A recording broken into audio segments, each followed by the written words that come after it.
Hello friends, എല്ലാവർക്കും മറ്റൊരു വീഡിയോയിലേക്ക് സ്വാഗതം. ഐൽ ഓഫ് വൈറ്റിലേക്ക് പോകാനായിട്ട് ഞങ്ങൾ എത്തിയത് ലെമിംഗ്ടൺ ഫെറി ടെർമിനലിലാണ്.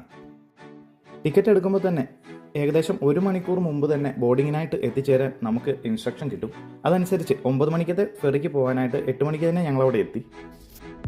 ഐൽ ഓഫ് വൈറ്റിലേക്ക് റെഡ് ഫണൽ, വൈറ്റ് ലിങ്ക് എന്നീ 2 ഫെറി സർവീസുകളാണുള്ളത്.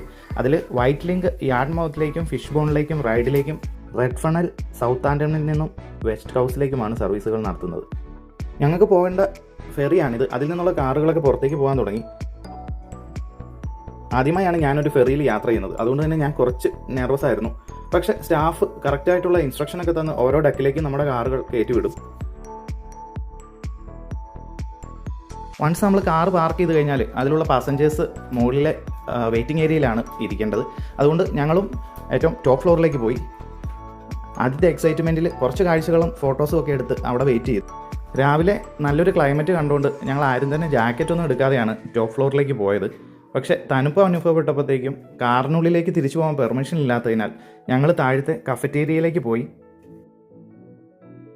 അങ്ങനെ കുറച്ച് നേരം അവിടെ സ്പെൻഡ് ചെയ്ത് ഏകദേശം 45 മിനിറ്റ്സ് കൊണ്ട് ഞങ്ങൾ ഐൽ ഓഫ് വൈറ്റിലെത്തി. ഐൽ ഓഫ് വൈറ്റിൽ ഞങ്ങൾ ആദ്യം പോയത് നീഡിൽസ് എന്ന സ്ഥലത്തേക്കാണ്. അവിടുത്തെ മനോഹരമായ കാഴ്ചകളുമായി അടുത്ത വീഡിയോയിൽ കാണാം. എല്ലാവർക്കും ബൈ.